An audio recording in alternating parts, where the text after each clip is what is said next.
Shalom semuanya. Di dalam Voice of Pentecost hari ini kita akan membahas seorang tokoh yang luar biasa di dalam Alkitab. Dia adalah Musa. Terbukti 65 kali Alkitab mencatat bahwa Tuhan berbicara dan berfirman kepada Musa.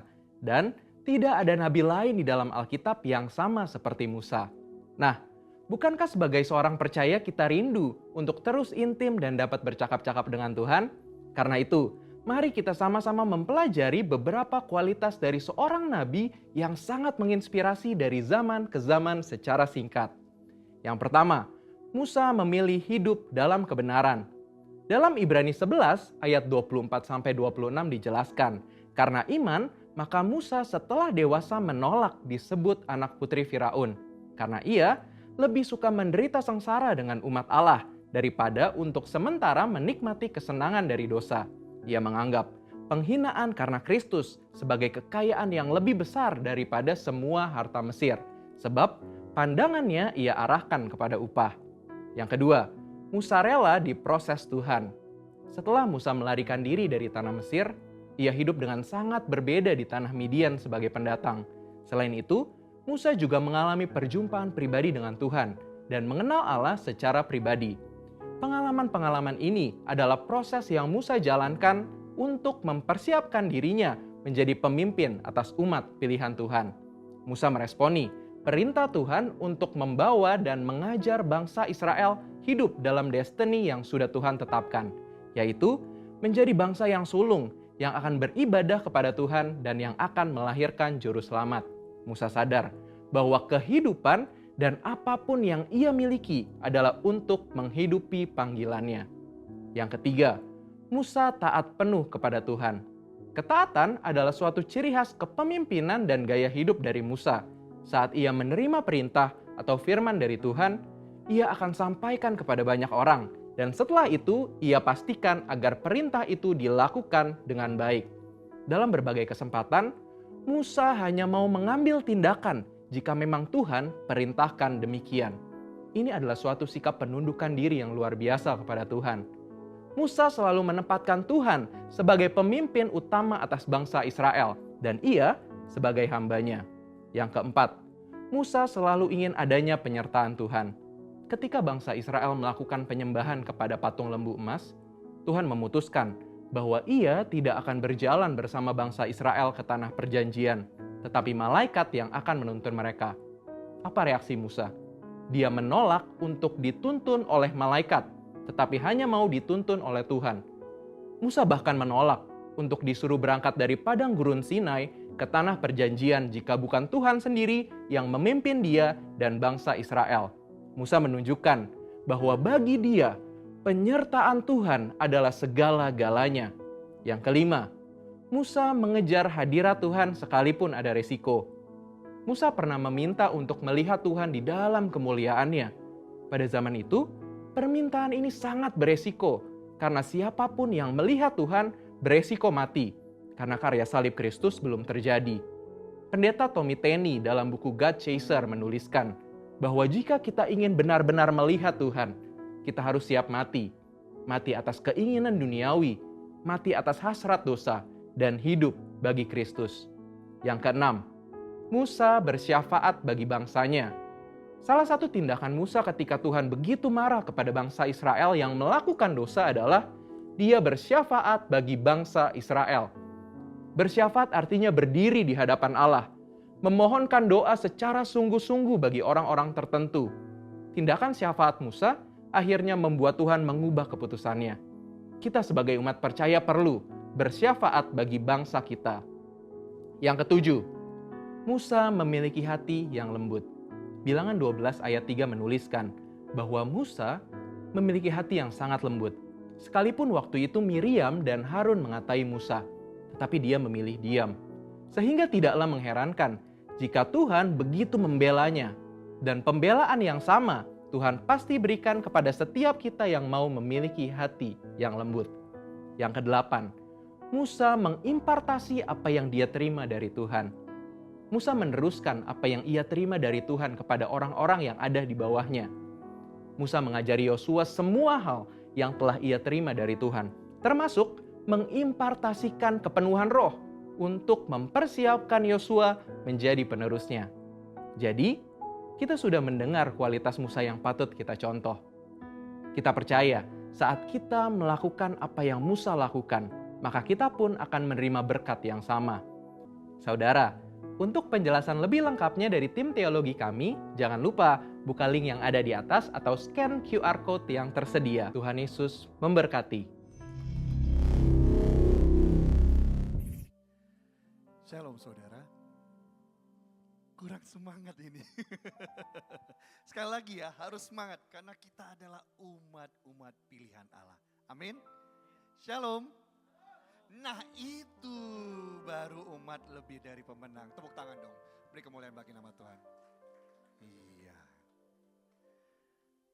Kami yakin dan percaya Bapak Ibu Saudara sekalian yang ada di tempat ini, hidupnya dipenuhi dengan berkat melimpah ya. Kita bentar lagi mau mengakhiri tahun 2025 dan pastikan bahwa kita sudah menerima berkat itu sepanjang tahun 2025 ya. Dan nanti memasuki tahun 2026, imani bahwa ada berkat baru yang Tuhan sediakan di dalam kehidupan kita. Amin ya. Yuk kami mengundang Bapak Ibu Saudara sekalian, sama-sama kita bangkit berdiri. Kita akan memperkatakan Pentakosta ketiga dan juga Mazmur 91. Perkatakan dengan yakin dan perkatakan dengan iman bahwa itu terjadi di dalam kehidupan kita. Yuk kita sama-sama baca. Iya. Pentakosta ketiga. Pentakosta ketiga adalah pencurahan Roh Kudus yang dahsyat di zaman ini, melebihi yang terjadi di Azusa Street. Pentakosta ketiga akan mengakibatkan penuaian jiwa yang terbesar dan yang terakhir sebelum Tuhan Yesus datang kembali. Pentakosta ketiga akan membangkitkan generasi Yeremia, yaitu anak-anak muda yang dipenuhi Roh Kudus, cinta mati-matian kepada Tuhan Yesus, tidak kompromi terhadap dosa dan akan bergerak untuk memenangkan jiwa. Pentakosta ketiga lahir di Indonesia dan bergerak ke bangsa-bangsa. Gerakan ini dari timur ke barat dan akan kembali ke Yerusalem. Pentakosta ketiga akan memberikan kuasa untuk menyelesaikan amanat agung dan setelah itu Tuhan Yesus datang kembali. Mazmur 91. Orang yang duduk dalam lindungan yang maha tinggi dan bermalam dalam naungan yang maha kuasa akan berkata kepada Tuhan, tempat perlindunganku dan kubu pertahananku, Allahku yang kupercayai. Sungguh dialah yang akan melepaskan engkau dari jerat perangkap burung, dari penyakit sampar yang busuk. Dengan kepaknya ia akan menudungi engkau. Di bawah sayapnya engkau akan berlindung. Kesetiaannya ialah perisai dan pagar tembok. Engkau tak usah takut terhadap kedahsyatan malam, terhadap panah yang terbang di waktu siang, terhadap penyakit sampar yang berjalan dalam gelap, terhadap penyakit menular yang mengamuk di waktu petang. Walau 1.000 orang rebah di sisimu dan 10.000 di sebelah kananmu, tetapi itu tidak akan menimpamu. Engkau hanya menontonnya dengan matamu sendiri dan melihat pembalasan terhadap orang-orang fasik. Sebab Tuhan ialah tempat perlindunganmu, yang maha tinggi telah kau buat tempat perteduhanmu. Malapetaka tidak akan menimpa kamu, dan tulah tidak akan mendekat kepada kemahmu. Sebab malaikat-malaikatnya akan diperintahkannya kepadamu untuk menjaga engkau di segala jalanmu. Mereka akan menantang kau di atas tangannya, supaya kakimu jangan terantuk kepada batu.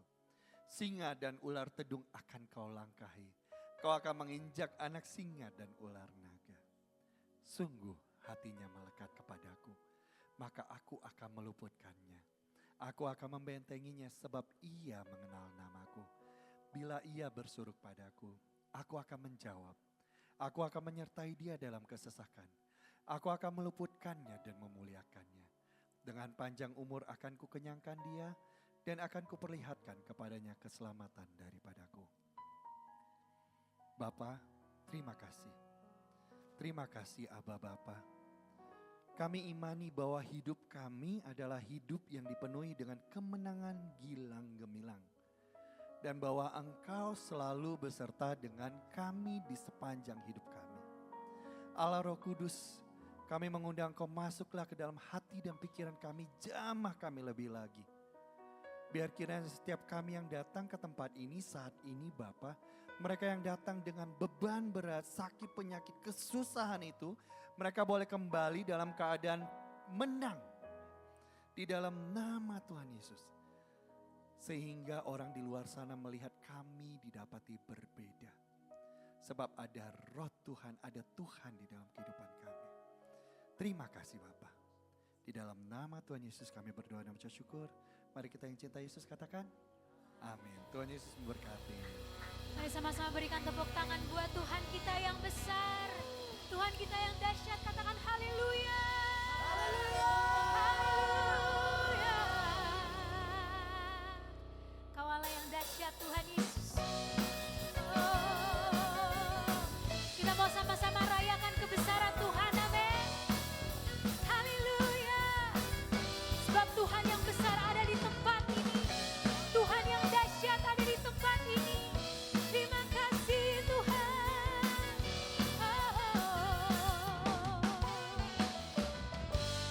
Katakan sama-sama. Sebab Tuhan maha besar dan sangat terpuji. Dia lebih dahsyat dari segala Allah. Sebab Tuhan maha besar dan sangat terpuji. Kuasa-Mu dahsyat Tuhan, menghancurkan musuh. Sebab Tuhan maha besar dan sangat terpuji. Kau lebih dahsyat Tuhan, lebih dahsyat dari segala Allah. Kami nyatakan, sebab Tuhan maha besar dan sangat terpuji. Kuasanya dahsyat, menghancurkan musuh. Yang percaya berikan tepuk tangan buat Tuhan kita sorak-sorai. Haleluya. Haleluya. Katakan, ceritakanlah kemuliaannya di antara segala bangsa dan perbuatannya yang sungguh ajaib di antara suku bangsa. Kami mau ceritakan perbuatan-Mu Tuhan yang ajaib, yang dahsyat. Oh, mari saudara katakan, ceritakanlah kemuliaannya di antara segala dan perbuatannya yang sungguh ajaib di antara suku bangsa. Sama-sama angkat tangan kita katakan, sebab Tuhan maha besar dan sangat terpuji. Kau dahsyat dari segala Yesus. Sebab Tuhan maha besar dan sangat terpuji. Kuasanya dahsyat. Haleluya. Sambil angkat tangan kita sama-sama katakan, sebab Tuhan maha besar dan sangat terpuji. Dia lebih dahsyat dari segala Allah. Katakan dengan imanmu saudara, sebab Tuhan maha besar dan sangat terpuji. Kuasanya dahsyat, menghancurkan musuh. Tepuk tangan sama-sama katakan, sebab Tuhan maha besar. Yes, Lord. Dan sangat terpuji. Kami tinggikan Engkau Tuhan. Dahsyat Kau dahsyat dari segala Allah. Kau lebih dahsyat. Sebab Tuhan maha besar dan sangat terpuji. Kuasa-Mu dahsyat Tuhan. Amin. Menghancurkan musuh. Sebab Tuhan maha besar. Amin. Dan sangat terpuji. Kau dahsyat Dahsyat dari segala Allah.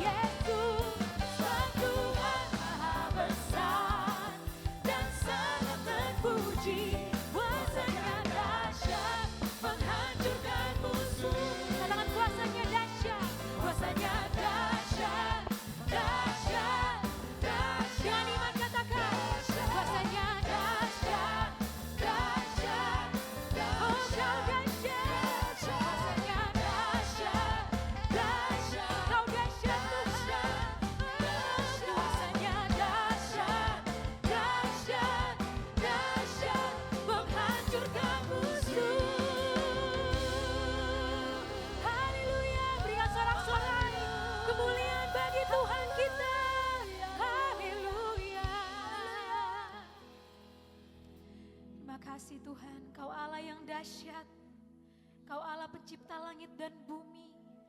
Dan siang hari ini Engkau mau bertemu dengan setiap kami Tuhan. Kau mau bertata atas pujian kami bersyukur Tuhan. Terima kasih Tuhan, terima kasih. Oh, terima kasih. Terima kasih Tuhan. Yesus.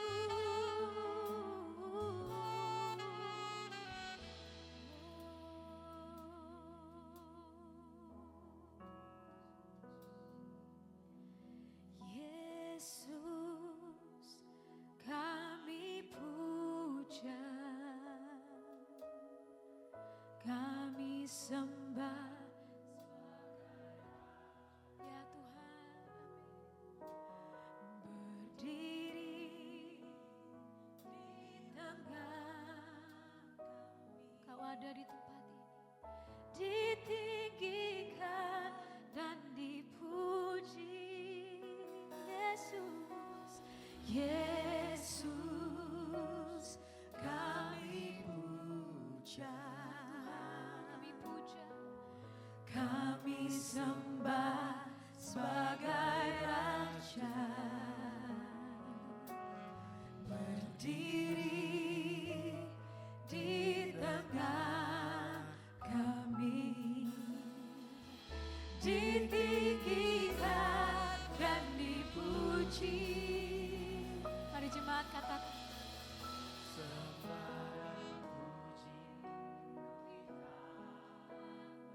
We worship you, Lord.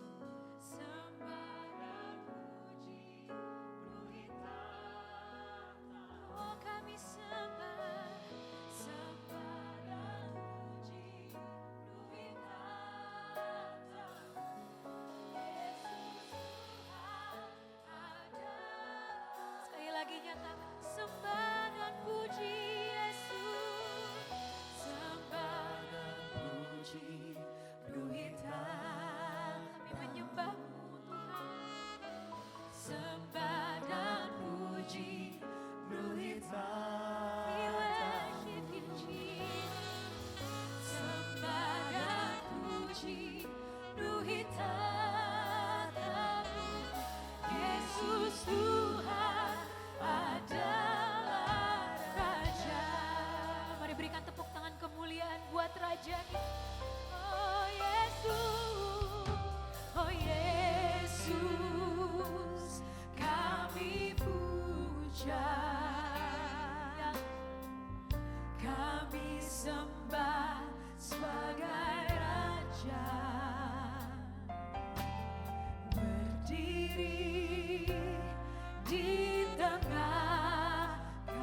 Kau bertata, yang bertata. Kau berkuasa di tempat ini Tuhan, yang berkuasa. Kau berkuasa atas kami, Yesus Tuhan. Kau Raja aku. Mari muliakan Dia. Oh dimuliakan Tuhan, ditinggikan Yesus, Yesus Tuhan. You're the King of Kings, Kau Rajaku yang bertata, yang bertata. Kau berkuasa, yang berkuasa. Hanya Kau Yesus, Yesus Tuhan. Kau Rajaku.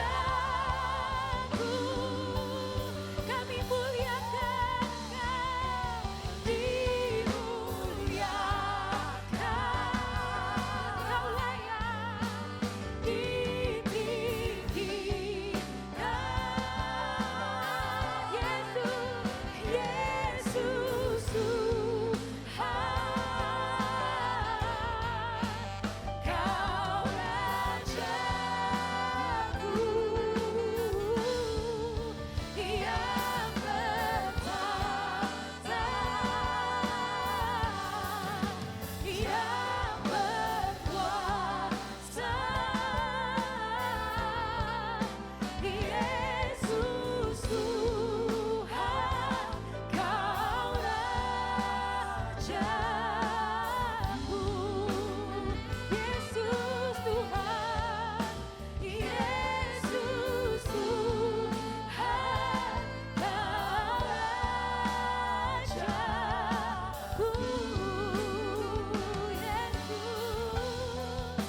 Yesus Tuhan, Kau Rajaku.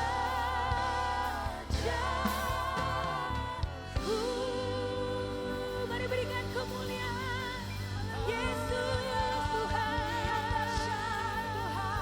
Kau dahsyat, Yesus Tuhan.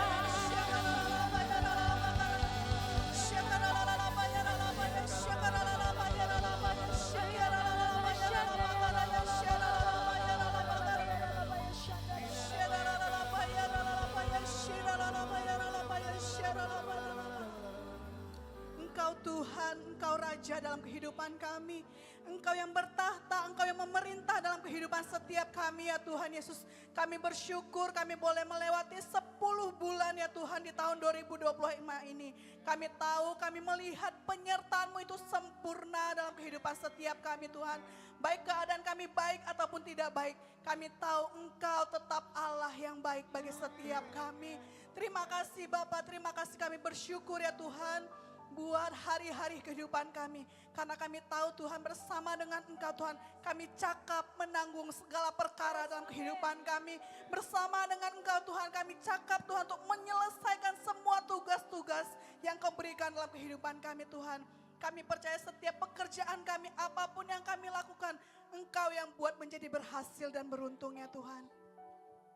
Kami mengangkat tangan kami Tuhan. Kami berdoa syafaat bagi bangsa kami Indonesia. Kami tahu Tuhan Shalom-Mu turun atas bangsa kami Indonesia ya Tuhan. Damai sejahtera-Mu turun atas bangsa kami Indonesia Tuhan. Mulai dari titik nol kota Jakarta ini Tuhan. Sampai kepada setiap provinsi yang ada di Indonesia. Kami nyatakan Shalom-Mu Tuhan turun atas bangsa kami. Damai sejahtera-Mu turun atas bangsa kami Tuhan. Penjagaan-Mu Tuhan turun atas bangsa kami Indonesia ya Tuhan Yesus. Kami tahu Tuhan, baik darat, laut dan udara bangsa kami diberkati oleh Tuhan. Semua atmosfer bangsa kami Engkau ubahkan dengan atmosfer surgawi ya Tuhan Yesus. Sehingga semua malapetaka bencana apapun ya Tuhan yang akan melanda bangsa kami. Biar itu diluputkan atas bangsa kami Indonesia Tuhan. Semua sihir, mantra, tenung yang dilepaskan atas bangsa kami, itu dihancurkan kuasanya di dalam nama Tuhan Yesus. Terima kasih ya Tuhan, terima kasih, kami percaya Tuhan, pemimpin-pemimpin bangsa kami Tuhan, baik dari presiden, wakil presiden, anggota MPR, DPR, TNI Polri yang berjaga-jaga juga atas bangsa kami Tuhan. Kami minta roh yang takut akan Tuhan kepada setiap mereka. Dan biarlah keputusan yang mereka ambil atas bangsa kami, itu ada keputusan yang akan mendatangkan damai sejahtera bagi seluruh penduduk Indonesia ya Tuhan. Kami juga berdoa ya Tuhan, untuk gembala sidang kami Bapak Pendeta Dr. Insinyur Niko Nyoto Harjo berserta dengan Ibu Hermin. Kami juga berdoa untuk gembala kami di tempat ini Tuhan, Pastor William berserta dengan Ibu Maulin. Kami minta kesehatan yang daripada Engkau Tuhan atas hamba-Mu Tuhan. Umur yang panjang atas hamba-Mu ini ya Tuhan. Sehingga mereka terus kuat untuk menyelesaikan panggilan-Mu atas gereja-Mu Tuhan. Atas GBI Gatot Subroto, atas GBI Plaza Indonesia ya Tuhan Yesus. Kami tahu Tuhan, hamba-hamba-Mu akan Kau pakai. Bukan hanya di Indonesia, bahkan sampai kepada bangsa-bangsa ya Tuhan. Dan amanat agung-Mu Tuhan akan diberitakan sampai seluruh penduduk muka bumi ini akan mendengar nama-Mu. Dan Injil kerajaan itu akan diberitakan ya Tuhan Yesus. Terima kasih Tuhan, terima kasih, kami percaya kemanapun mereka melayani ya Tuhan. Tanda heran dan mujizat itu menyertai ya Tuhan Yesus. Keluar masuk mereka Engkau berkati Tuhan, tempat tinggal mereka Engkau berkati Tuhan. Setiap kendaraan yang mereka pakai tutup bungkus dengan kuasa darah-Mu ya Tuhan. Kami tolak semua kecelakaan maut di dalam nama Tuhan Yesus Tuhan. Terima kasih Tuhan, terima kasih, kami berdoa juga Tuhan untuk Pastor Sari Simorangkir yang akan menyampaikan kebenaran firman-Mu di tengah-tengah kami.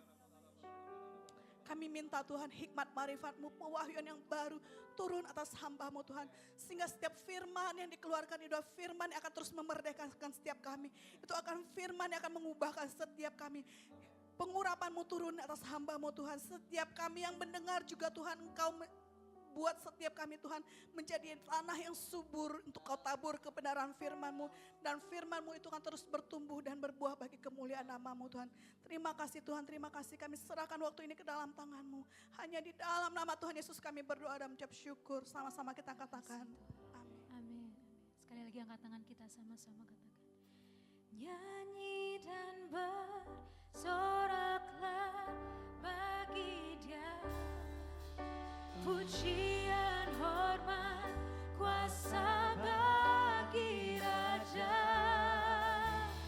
Gunung tunduk, laut bergelora, mendengar namamu. Ku bersuka atas perbuatanmu. Selamanya ku kasihi Engkau Tuhan. Tiada janji seperti yang ada padaku.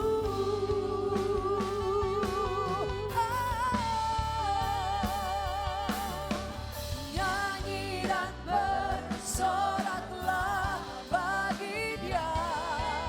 Pujian, hormat, kuasa bagi Raja.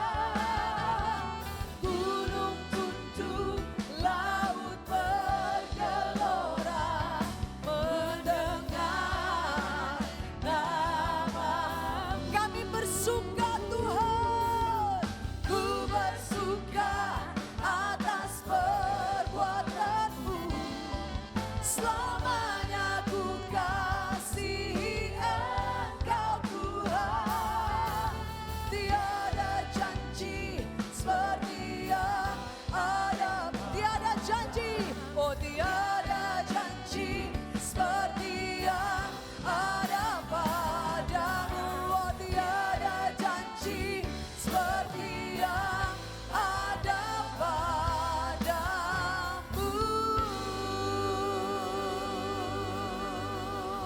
Haleluya. Kami bernyanyi dan bersorak bagi-Mu Tuhan, bagi-Mu Raja. Haleluya. Kami bersyukur Tuhan, kami bersuka karena Engkau. Kami sungguh menikmati Tuhan hadirat-Mu, kebaikan-Mu yang selalu ada bersama-sama dengan kami. Biar waktu-waktu ke depan Engkau ambil alih. Biar setiap kami yang memberitakan maupun yang mendengarkan, kami sama-sama diubahkan, kami sama-sama dipulihkan, kami sama-sama dibangkitkan. Terima kasih Bapa, kami sungguh mengucap syukur di dalam satu nama yang berkuasa, Yesus Kristus Tuhan. Dan kita semua yang percaya bersama-sama katakan amin, amin, amin, amin.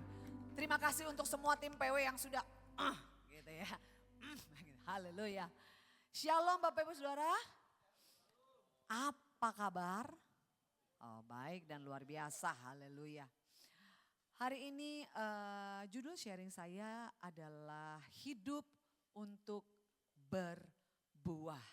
Karena ini yang kita percaya, Tuhan merancang hidup manusia, hidup saudara dan saya itu memang untuk berbuah. Ya. Dan karena sudah dirancang demikian, maka Tuhan juga memberikan kemampuan kepada manusia untuk melakukannya. Nah, Tuhan Yesus suka mengajar dengan hal-hal yang sederhana yang bisa dimengerti, dan kita sering melihat Tuhan mengajar tentang buah, atau Tuhan beberapa kali memakai contoh analogi dengan pohon dan buah. Mari kita baca di Matius 7 ayat 18 sampai 20. Ya. Kita baca bersama-sama 4 ayat ini, 1, 2, 3. Demikianlah setiap pohon yang baik menghasilkan buah yang baik, sedang pohon yang tidak baik menghasilkan buah yang tidak baik. Tidak mungkin pohon yang baik itu menghasilkan buah yang tidak baik, ataupun pohon yang tidak baik itu menghasilkan buah yang baik. Dan setiap pohon yang tidak menghasilkan buah yang baik pasti ditebang dan dibuang ke dalam api. Jadi dari buahnya lah kamu akan mengenal mereka. Jadi dikatakan di sini nggak mungkin kalau pohon itu baik, sehat, dia menghasilkan buah yang tidak baik atau tidak sehat gitu ya. Dan sebaliknya, pohon yang sehat pasti mengeluarkan buah yang sehat juga gitu. Pohon yang tidak baik pasti menghasilkan buah yang baik. Jadi ada hukum sebab akibat, ada keserupaan gitu ya. Dan di ayat 20 tadi kita baca, dari buahnya lah kamu akan mengenal mereka. Dari hasil yang dikeluarkan akan dikenal. Nah, suatu pohon itu bisa dikenali dari buahnya. Kan kita sering lihat banyak pohon, kalau kita nggak lihat buahnya kadang-kadang kita nggak tahu itu pohon apa. Kecuali memang saudara atau kita yang memang kenal atau emang expert di bidang tumbuh-tumbuhan gitu ya. Di dunia pertanian atau pertanaman gitu.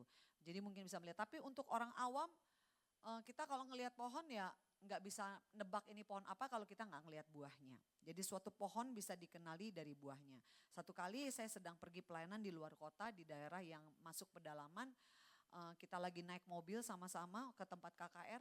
Tiba-tiba ada satu area yang tadinya nggak seperti itu, tiba-tiba kayak masuk ke dalam hutan gitu. Dan pohonnya tinggi-tinggi gitu ya. Jadi kayak kita dikelilingi kiri kanan sama hutan.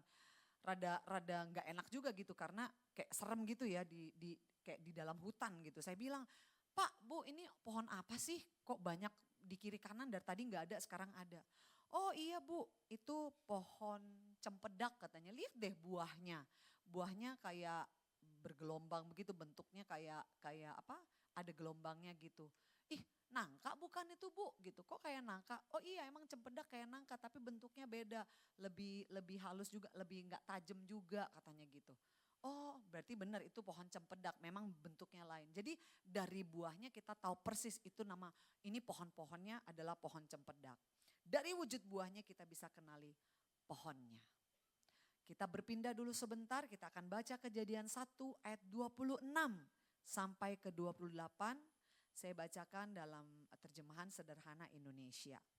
Kemudian Allah berkata, marilah kita menciptakan manusia supaya menyerupai kita dan mencerminkan sifat-sifat kita. Mereka akan berkuasa atas seluruh bumi, yaitu atas segala jenis ikan, burung, hewan ternak, binatang liar, bahkan serangga. Maka Allah menciptakan manusia supaya menyerupai Dia. Allah menciptakan mereka laki-laki dan perempuan. Kemudian Allah memberkati mereka, beranak cuculah hingga kalian menjadi banyak. Penuhilah seluruh bumi dan berkuasalah atasnya. Hendaklah kalian berkuasa atas semua binatang di laut, di udara, dan di bumi. Tuhan juga menceritakan bagaimana dia menciptakan, berkarya untuk membuat kita manusia.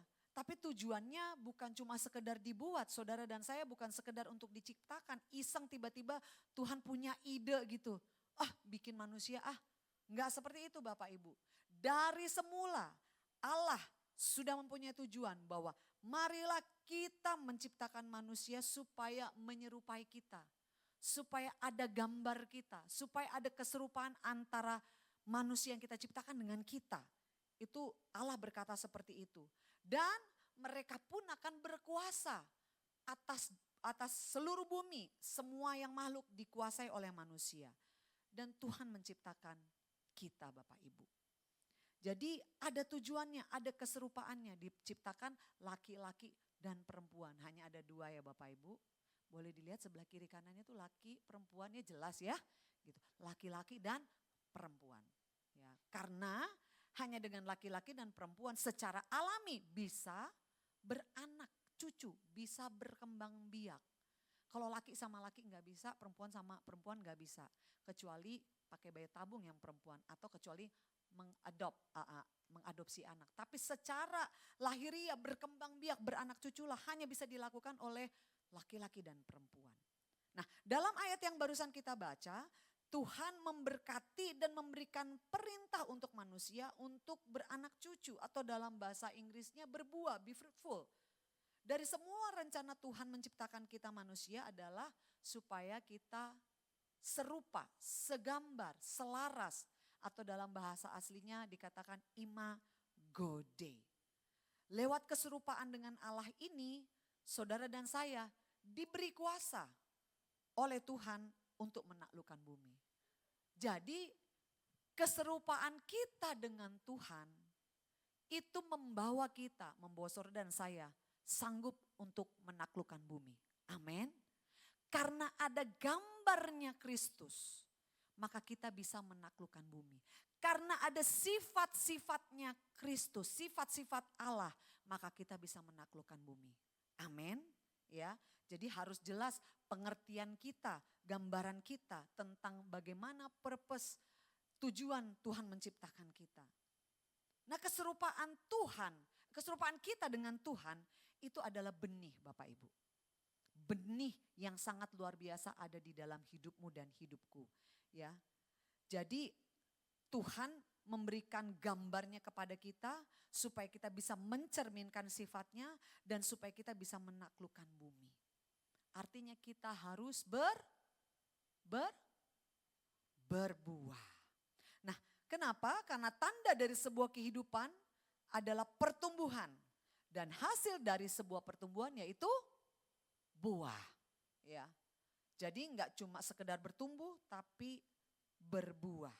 Nah, pertanyaannya adalah atau apa yang harus kita pikirkan atau kita renungkan adalah bagaimana kita bisa berbuah. Boleh bilang sebelah kiri kanannya sebelum tertutup matanya yang di sebelah Anda bilang berbuah gitu ya. Karena memang enak jam-jam segini nih, jam-jam ngantuk abis makan siang dingin pula kan. Jadi emang agak slow gitu. Tapi gak apa-apa, kita tetap akan belajar. Yohanes 15 ayat pertama sampai ke-8. Kita baca lagi yuk, ada firman Tuhan. Yohanes 15 ayat yang pertama sampai ke-8. Judulnya pokok anggur yang benar. Saudara baca ayat yang pertama, saya ayat kedua dan demikian seterusnya. 1, 2, 3.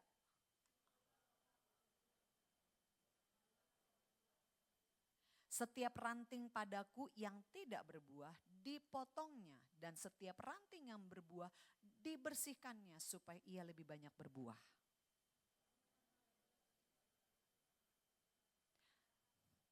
Tinggallah di dalam aku dan aku di dalam kamu. Sama seperti ranting tidak dapat berbuah dari dirinya sendiri kalau ia tidak tinggal pada pokok anggur. Demikian juga kamu tidak berbuah jikalau kamu tidak tinggal di dalam aku. Ayat 5.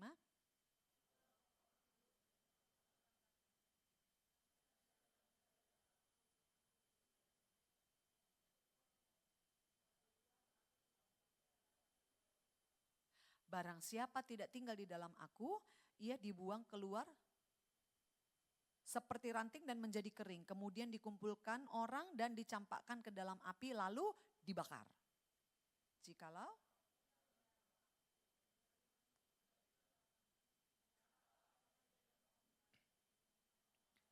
ayat 8 sama-sama. Dalam hal inilah Bapakku dipermuliakan, yaitu jika kamu berbuah banyak dan dengan demikian kamu adalah murid-muridku. Judulnya Yesus, aku pokok anggur yang benar. Yesus pokok anggur yang benar. Pernah tahu lagu sekolah minggu yang ini kan kita didik. Yesus pokok dan kitalah caranya, tinggallah di dalamku. Yesus pokok dan kitalah caranya, tinggallah di dalamnya. Yesus pokok dan kitalah caranya, tinggallah di dalamnya. Pastilah kau akan. Ada yang tahu lagu ini lagu sekolah minggu saya. Kalau yang tahu mungkin seangkatan, atau kalau yang nggak tahu berarti mungkin belum login waktu itu. Ya, jadi belum tahu lagu sekolah minggunya ya.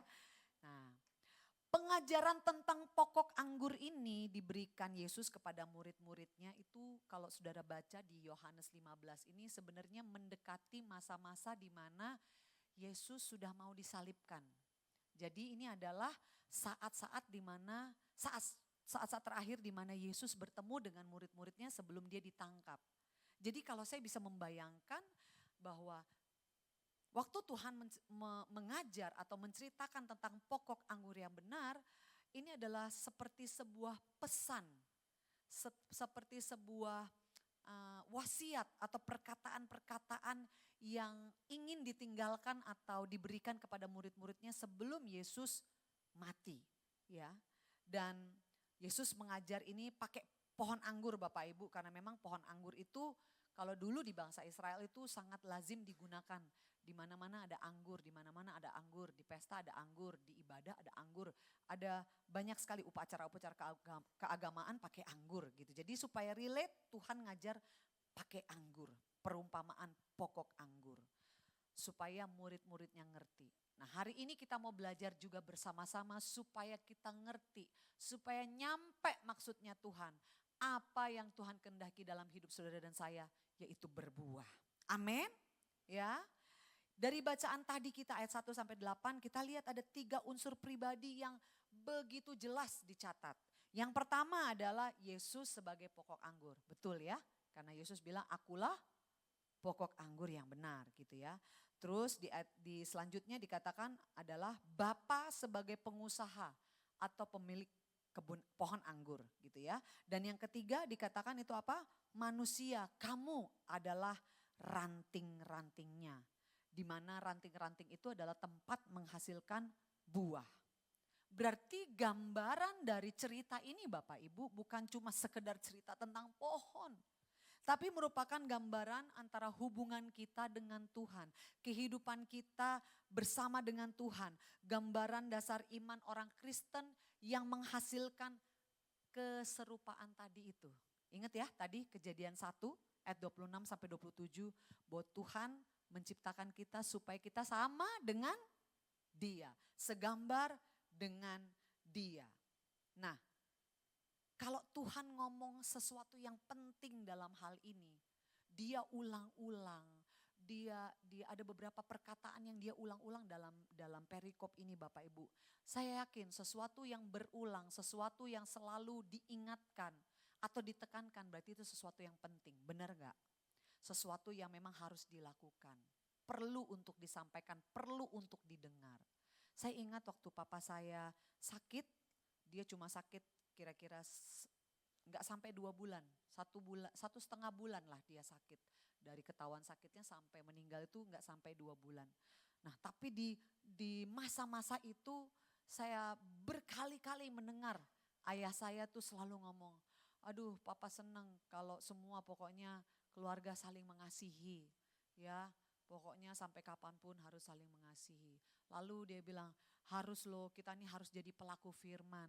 Jangan sampai kita menjadi orang Kristen tapi tidak menjadi pelaku firman. Kita cuma bisa ngomong doang tapi tidak bisa melakukan. Itu selalu berulang-ulang dikatakan.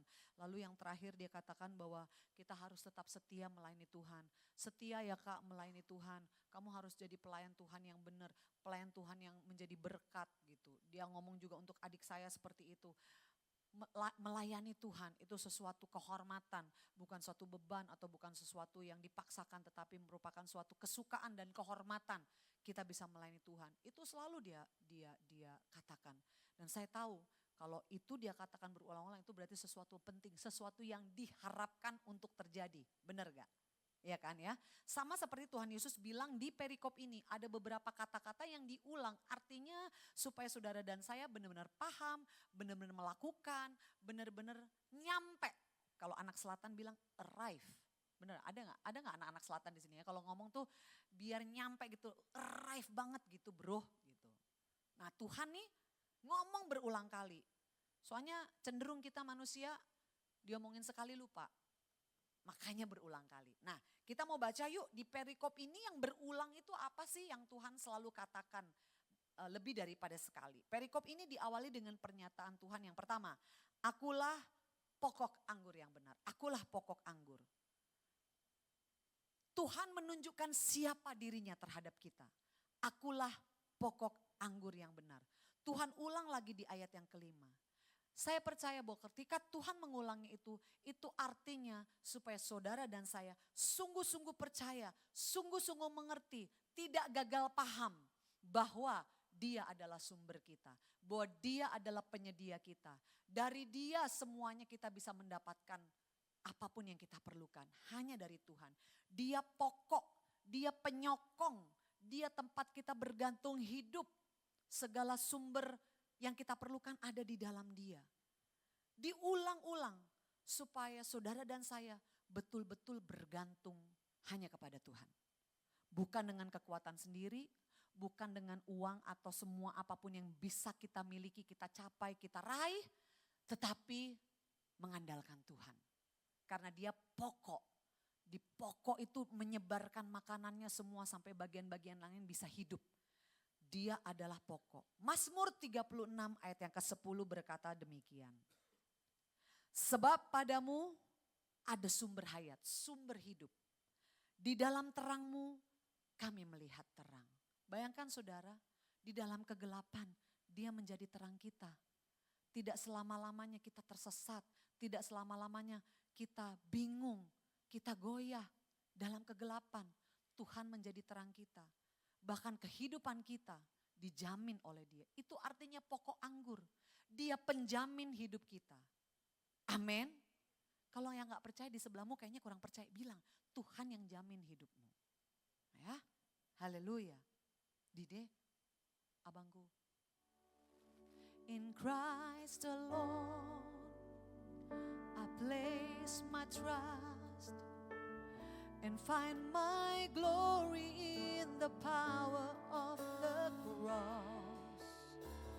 In every victory, let it be said of me, my source of strength, my source of hope is Christ alone.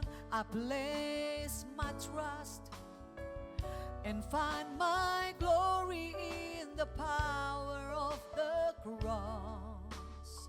In every victory, let it be said of me. Katakan, my source of strength, my source of hope is Christ alone. Amin. Hanya Dia, hanya Dia. Yang kedua, yang diulang-ulang sama Tuhan. Ini ranting. Berkali-kali kata ranting itu ditulis karena memang ternyata sepenting itu saudara fungsinya ranting. Ranting adalah pembawa kehidupan baru karena di ranting itu adalah tempat di mana daun, bunga bertumbuh. Ranting itu punya fungsi yang luar biasa. Tuhan bilang kita adalah ranting-rantingnya. Artinya Kalau Tuhan sudah bilang kita adalah ranting-rantingnya, berarti saudara dan saya matters di hadapan Tuhan. Berarti punya fungsi, punya kapasitas, punya potensi. Amin. Dia berkata itu bukan sembarang ngomong. Makanya Tuhan itu sangat peduli dengan ranting. Ranting itu bisa dijadikan sebagai pembawa kehidupan. Jadi kalau di sore hari ini ada teman-teman yang merasa dirinya gak bisa apa-apa, dirinya bukan siapa-siapa, tidak bisa melakukan apa-apa, rendah diri. Hari ini, sore ini kita minta ampun sama Tuhan. Karena Tuhan menganggap engkau dan saya berharga. Tuhan menaruh begitu besar potensi di dalam hidupmu dan hidupku untuk kita bisa memberikan kehidupan bagi mereka yang belum mengenal Tuhan. Amin. Ya. Dan Tuhan itu spesifik bilangnya bahwa Tuhan ranting-ranting yang tidak berbuah itu pasti dipotong. Bahkan ranting-ranting yang sudah berbuah dibersihkan. Artinya ingin dipastikan bahwa ranting ini memang betul-betul sanggup membawa kehidupan. Jangan ada kematian, jangan ada kekeringan, jangan ada kekotoran di situ sehingga kuasa Tuhan tidak bisa terjadi. Makanya penting untuk hidup kita Bapak Ibu dijaga. Hati kita dijaga. Amsal 4 ayat 23 udah pasti kita sering dengar. Ya, jagalah hatimu dengan segala kewaspadaan. Karena di situ sumber kehidupan. Boleh lihat sebelah kiri kanan Bapak Ibu Saudara. Itu sumber-sumber kehidupan. Bro, sis. Amin. Amin. Tuhan membuat hidup kita mempunyai fungsi yang luar biasa. Makanya ranting yang berbuah pun harus dibersihkan supaya bisa berbuah lebih banyak lagi. Berbuah bukan hanya sekali. Berbuah bukan hanya kalau lagi ada di gereja. Berbuah bukan kalau lagi ada di dalam kul atau di sekitar teman-teman rohani kita. Tapi di luar itu, lebih dari itu, dimanapun kita berada, kita tetap berbuah. Bahkan ketika musim hidup kita pun di dalam musim-musim yang tidak menyenangkan. Tetap ada buahnya. Itu yang Tuhan inginkan bahwa aku mau engkau berbuah banyak. Menghasilkan buah. Amin. Ya, itu sebabnya. Yuk sama-sama, saudara dan saya. Jangan kita tunda untuk bertobat. Jangan tunda untuk kita kembali lari kepada Tuhan. Jangan tunda untuk meninggalkan dosa, kekotoran, kemarahan, dendam, sakit hati, kecewa. Apapun itu keterikatan kita dengan hal-hal yang jahat. Jangan tunda-tunda Bapak Ibu. Ya, karena ini yang saya percaya, kita percaya bahwa saat terbaik kita adalah di saat kita dalam keadaan murni, kudus. Amin. Saudara dan saya ditentukan untuk melakukan hal-hal yang mulia. Kita ditentukan untuk satu hal yang cemerlang, ya, memancarkan kemuliaan Tuhan. 2 Timotius 2 ayat 21 berkata seperti ini. Jika seseorang menyucikan dirinya dari hal-hal yang jahat, ia akan menjadi apa Bapak Ibu? Perabot rumah untuk maksud yang mulia. Ia dikuduskan lalu dipandang layak untuk dipakai tuannya. Dan disediakan untuk setiap apa Bapak Ibu?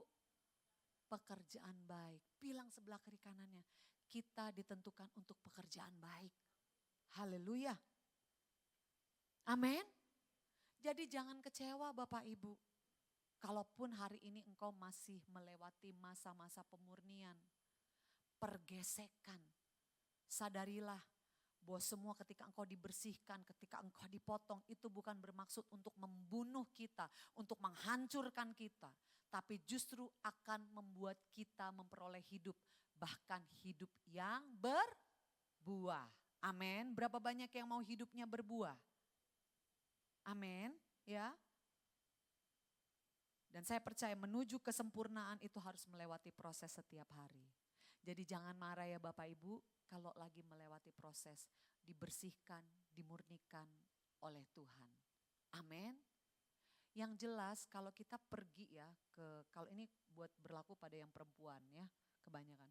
Yang jelas kalau kita pergi ke klinik kecantikan itu selalu pengennya bilangnya apa supaya glowing.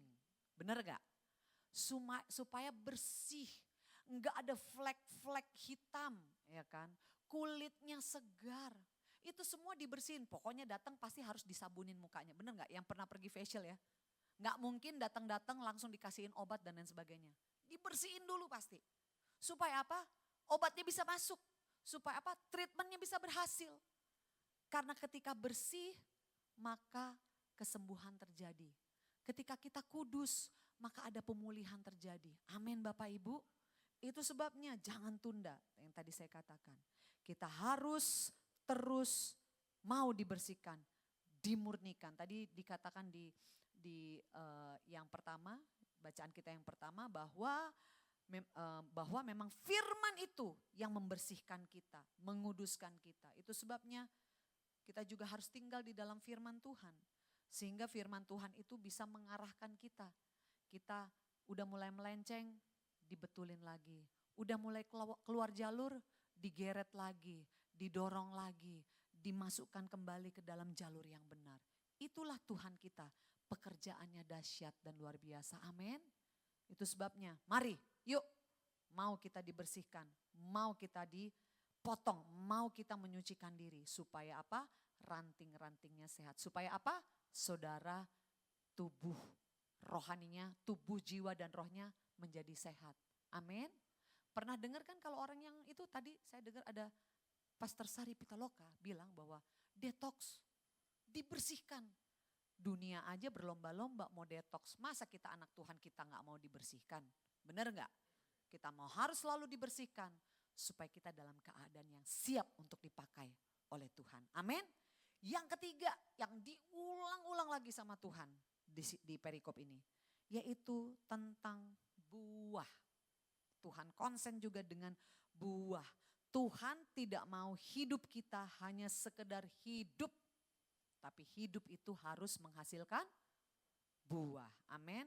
Ada bacaan firman Tuhan di Lukas 13 ayat 6 sampai 9. Yuk kita baca ini kayaknya tadi gak ada di catatan saya. Tapi yuk kita baca Lukas 13 ayat 6 sampai 9.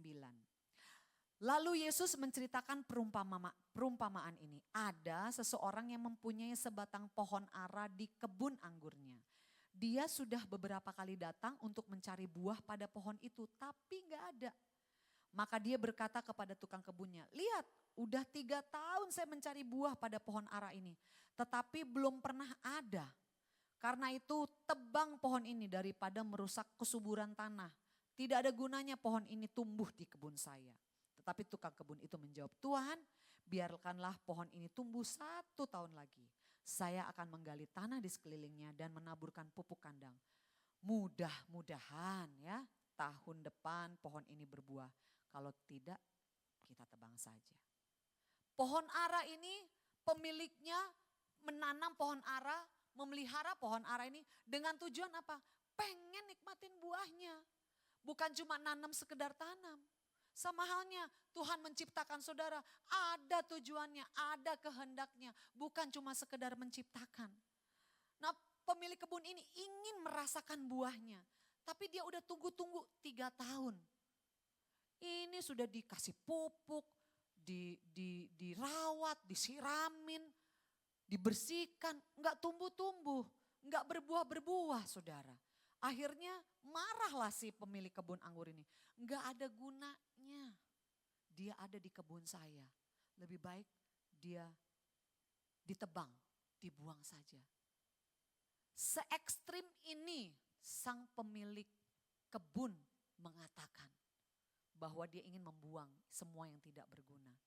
Tetapi tukang kebunnya bilang, Tuhan biarkanlah pohon ini tumbuh 1 tahun lagi. Kali-kali dia bisa berbuah. Ya kalau gak berbuah juga ya kita tebang aja. Artinya gini Bapak Ibu. Mungkin kita sudah sering kali jatuh bangun di dalam dosa. Seringkali kita maju mundur dalam pengiringan kepada Tuhan. Seringkali kita semangat, gak semangat, tarik ulur sama Tuhan. Seringkali kita memberikan hidup kita itu kayak cuma basa-basi sama Tuhan. Tuhan itu tahu ngerti semuanya keadaan hidup saudara dan saya. Kalau Tuhan sudah kasih kesempatan berulang-ulang kali dalam hidupmu. Ini firman Tuhan katakan bahwa ada satu waktu itu bukan lagi tugas Tuhan untuk menyelamatkan saudara dan saya. Itu menjadi tanggung jawab kita sendiri. Bukan lagi urusannya sama Tuhan. Karena kita sudah diberikan kesempatan. Itu sebabnya penting untuk hidup menghasilkan buah. Ya. Pohon ara ini tidak berbuah dianggap tidak berguna. Saudara mau dianggap tidak berguna? Ya. Kalau kita tuh perasaan kalau kita merasa kayak orang tidak diinginkan, tidak berguna, tidak ada faedahnya dia ada di sini, itu kan tertolak sekali rasanya saudara. Iya. Orang-orang yang tidak berbuah tuh seperti itu. Bayangkan tidak diinginkan. Tapi kalau kita hari ini mendengar tentang aku pokok anggur yang benar. Tuhan mau saudara dan saya menjadi orang-orang yang berguna. Orang-orang yang menghasilkan. Orang-orang yang membawa kehidupan. Orang-orang yang bisa memberkati. Menolong orang lain. Bukan hidup untuk diri sendiri. Ayo berapa banyak yang sudah jadi orang Kristen 15 tahun? Ada gak? 15 tahun. Ya, lumayan lah ya. 5 tahun. Oh berarti kurang cocok angkanya. 10 tahun. Ini baru login semuanya. Artinya gini. Kalau kita sudah sekian lama ikut Yesus, mengenal Tuhan. Tapi kita cuma jadi bayi rohani terus. Selalu harus disuruh-suruh, selalu harus diingatkan, harus selalu dibujuk-bujuk terus. Kita artinya tidak berbuah. Tidak menghasilkan. Atau sudah 15 tahun mengiring Tuhan, gak pernah sekalipun berani bersaksi kepada orang. Gak pernah, bayangkan. Itu artinya apa? Kita gak berbuah Bapak Ibu. Tapi sore hari ini Tuhan mengingatkan kita. Kalau saudara dan saya diselamatkan, itu berarti supaya kita pun bisa menjadi berkat buat orang lain. Makanya kita harus bertumbuh dulu. Kita akan bisa memberi dari apa yang kita punya. Kita gak bisa kasih apa yang kita gak punya, benar gak? Kalau kita punya keselamatan, kita punya kuasa, kita punya kemurahan, kasih setia, kita punya hal-hal yang sudah Tuhan taruh dalam hidup kita. Harusnya kita dengan mudah, dengan sukacita kita bisa memberikan itu kepada orang lain. Amin. Ayo coba bilang sebelah kiri kanannya. Mulai sekarang harus berdampak. Amin. Harus berdampak, harus berbuah. Karena dikatakan kalau kita cuma mikirin diri sendiri, itu kita seperti pohon yang tidak ada gunanya juga. Ada ayatnya di Yudas 1 ayat 12. Yudas 1 ayat 12 berkata seperti ini. Pada waktu kalian mengadakan pesta makan, sikap orang-orang itu memuakkan di antara kamu. Ini orang-orangnya, sebab mereka makan dengan rakus tanpa malu-malu dan hanya mementingkan diri sendiri, mikirin diri sendiri.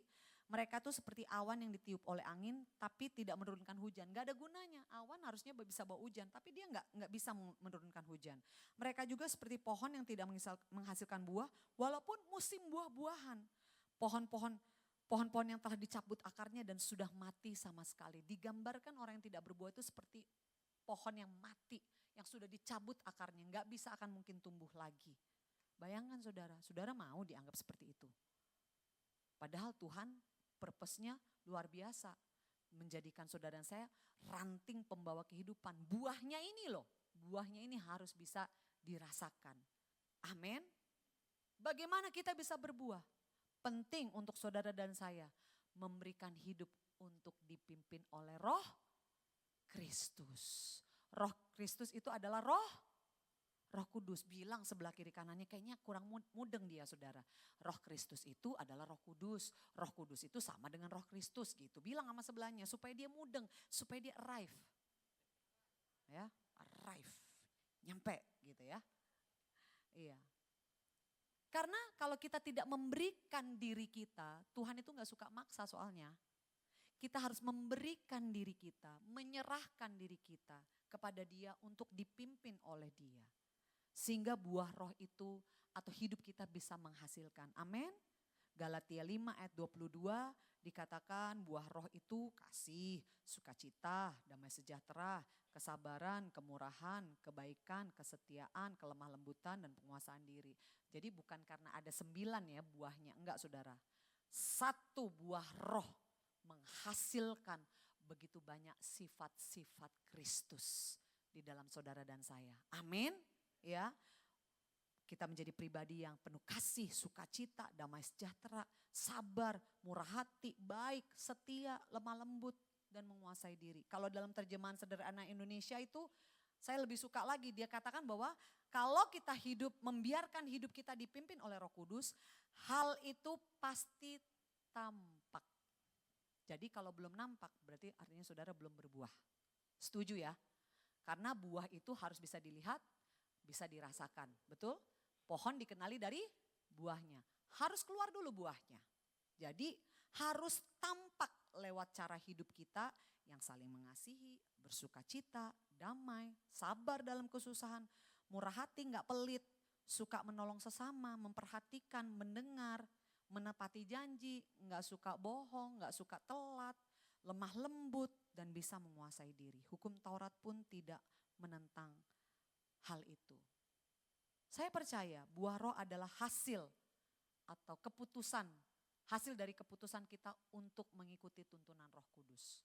Kalau kita mengeraskan hati, buah roh itu gak akan bisa lahir dalam hidup kita. Tapi kalau kita membiarkan diri kita mengambil keputusan, iya aku mau mengikut Kristus, aku mau turuti apa yang Roh Kudus katakan. Pasti kita akan bisa berbuah. Amin. 1 Korintus 6 ayat 17 berkata, tetapi siapa yang mengikatkan dirinya pada Tuhan menjadi satu roh dengan Dia. Saudara, mari kita memberikan diri, mengikatkan diri. Jangan mengikatkan diri kepada hal-hal yang duniawi Bapak Ibu. Hal-hal yang duniawi itu sementara sifatnya.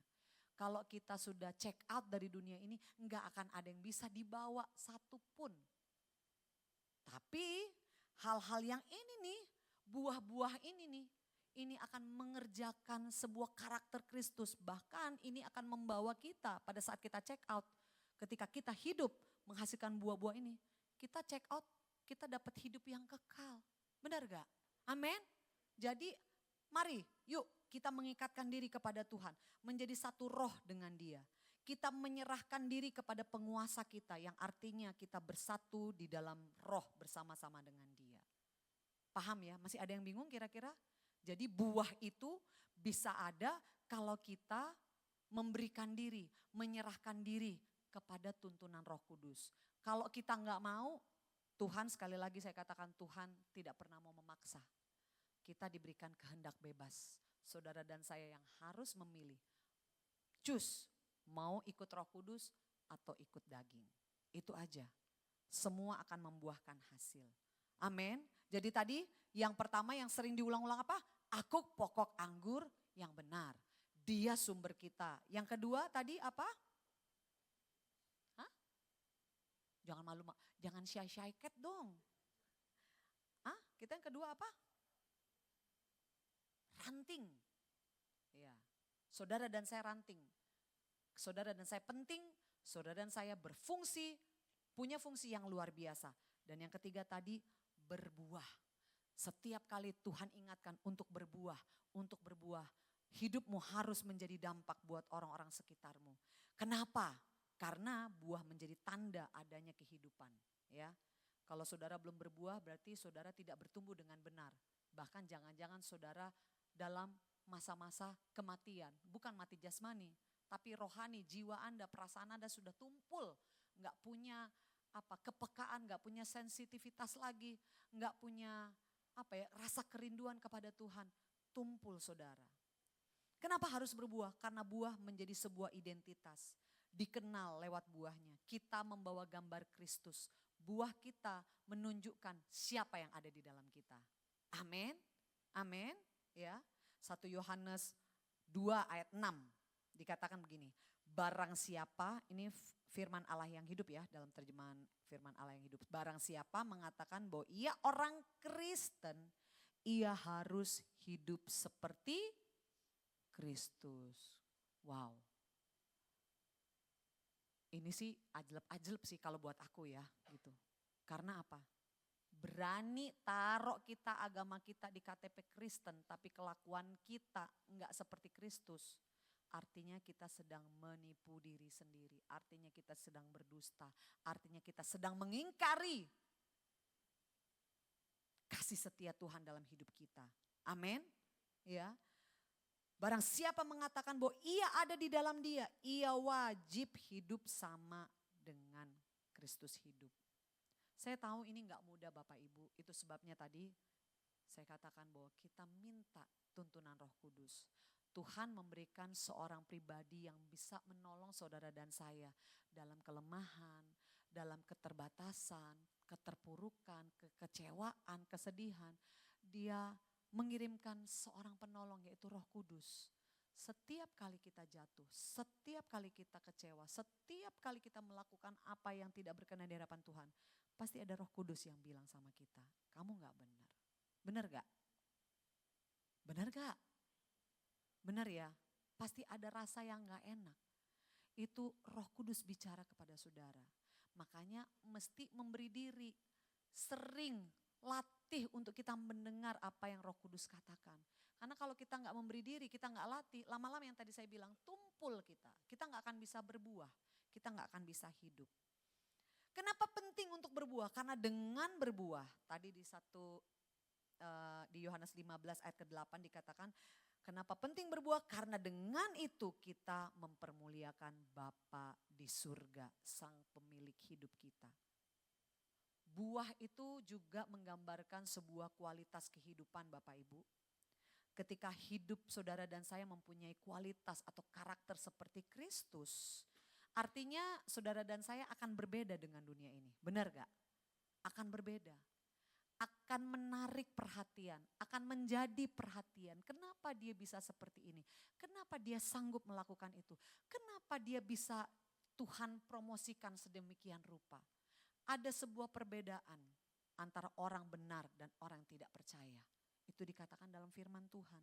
Makanya ketika saudara dan saya menghasilkan buah, kita mempermuliakan nama Tuhan. Karena dari situ orang bisa melihat siapa Tuhan di dalam kita. Amin. Amin. Ya. Ini kayaknya kurang percaya yang sore-sore ini ya. Hah? Kayak nanti kita pulang habis ini kita buka-buka lah. Ini kita Bible study lagi ya kayaknya ya kita. Bahwa penting untuk kita mengerti hal ini karena ini dasar iman Kristen kita sebetulnya. Kalau kita tidak hidup di dalam Tuhan, kita tidak bergantung kepada pokok anggur, kita tidak berfungsi dengan baik, bahkan kita tidak berbuah, kita akan menjadi orang yang mati. Nah, tapi Tuhan datang untuk memberikan hidup, bukan? Tuhan mau kita hidup dalam berkelimpahan, hidup dalam segala hal yang baik, hidup berfungsi untuk mempermuliakan nama Tuhan. Amin. Ya. Puji Tuhan. Dan yang keempat, yang terakhir, yang berkali-kali juga Tuhan bilang di perikop ini, Yohanes 15, 1-8 ini. Tinggal di dalam aku. Berkali-kali dia katakan, bolak-balik, tinggal di dalam aku. Kalau engkau di luar aku, engkau tidak bisa berbuat apa-apa. Tapi kalau engkau tinggal di dalam aku, engkau akan bisa berbuah. Engkau akan hidup dan lain sebagainya. Berkali-kali dikatakan. Tinggal di dalam aku artinya Bapak Ibu, artinya kita, saudara dan saya menjadi satu dengan Tuhan. Tidak ada jarak sama Tuhan. Kita tidak terpisah dengan Tuhan. Kita melekat dengan Tuhan. Dalam Kamus Besar Bahasa Indonesia, melekat itu artinya nempel, benar-benar nempel. Bahkan secara permanen dia nempel, jadi gak bisa copot lagi gitu. Ini yang Tuhan katakan bahwa ketika kita tinggal di dalam dia, dia ingin saudara dan saya melekat bersama dengan Tuhan. Artinya kita bersama-sama dengan Tuhan dimanapun kita berada. Sekali lagi saya katakan, kita kudus atau kita baik, Kita benar bukan hanya kalau lagi di gereja, lagi di persekutuan, lagi di kul, enggak. Tapi di setiap keadaan dimanapun, apapun yang sedang kita kerjakan, kita hidup kudus juga. Itu namanya kita tinggal di dalam Dia. Melekat, serupa, segambar. Tidak ada perbedaan antara kita dan Tuhan. Nah, Mazmur 91 ayat yang ke-14 dikatakan seperti ini Bapak Ibu. Sungguh hatinya melekat kepadaku, maka aku akan meluputkannya. Aku akan membentenginya sebab ia mengenal aku. Tuhan rindu untuk saudara dan saya melekat kepadanya. Karena dia pun rindu untuk meluputkan Bapak Ibu. Untuk membentengi Bapak Ibu. Untuk menjaga kita, memberkati kita. Tuhan itu lebih rindu lagi. Untuk memulihkan keadaan kita. Melekat kepada Tuhan bukan hanya sekedar melekat. Melekat di sini adalah melekat di mana kita ingin membangun hubungan dengan Tuhan. Karena kalau cuma melekat aja benalu juga melekat sama inangnya. Tapi kan kayak parasit ya, cuma nyedotin aja sampai mati, udah. Tapi enggak dengan kita. Kita datang melekat, membangun hubungan, kedalaman, keintiman bersama dengan Tuhan setiap hari, setiap saat, setiap waktu. Amin. Lewat apa? Lewat firman Tuhan. Lewat waktu-waktu sendirimu, waktu-waktumu bersama timmu, bersama sel grupmu, waktu-waktumu bersama dengan pemimpinmu. Engkau bangun kehidupanmu, keintimanmu dengan Tuhan lewat bersama dengan orang-orang di sekitarmu. Engkau mau mendengar suaranya, mengenal isi hatinya. Lewat setiap doa, lewat setiap pujian, perkataan, membesarkan Tuhan, mengakui Tuhan, mengagumi Tuhan, datang dengan rasa kagum, rasa hormat, datang bukan karena paksaan, datang ke gereja juga bukan karena kebiasaan gak enak kalau gak ke gereja, enggak Bapak Ibu, tetapi ada sebuah kerinduan yang menggebu-gebu, rasa cinta, rasa kangen, rasa butuh, tergantung sama Tuhan. Inilah yang dikatakan tinggal di dalam aku. Selalu connect dengan Tuhan, terhubung. Sama kalau kayak wifi ya. Kita kalau ada wifi kan luar biasa ya. Download apa saja, buka apa aja, mau nonton apa-apa cepet bisa.